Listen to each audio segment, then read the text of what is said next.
আমার সংশোধন দেওয়া আছে, মাননীয় মন্ত্রী মহোদয় যদি ইচ্ছা করে গ্রহণ করতে পারেন।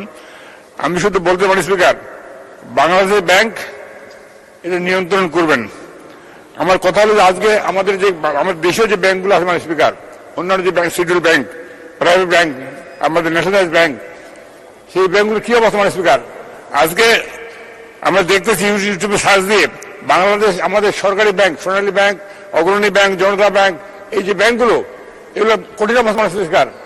এদের যে অর্থনৈতিক যে অবস্থা, যদি আজকে সাধারণ মানুষের যে টাকা, সেই টাকাটা তুলে নেয়, এই ব্যাংক চালাবার গতি নেই। এখন ব্যাংকে একটা চেক দিলে মানে স্পিকার বলে টাকা না, একটু বসেন, একটু পরে আসেন, এই অবস্থা চলে গেছে মানে স্পিকার।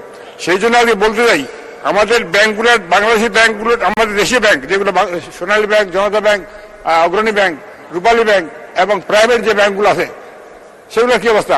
সেই জন্য আমি মাননীয় মন্ত্রী মহোদয় বলবো যে আজকে আমাদের দেশীয়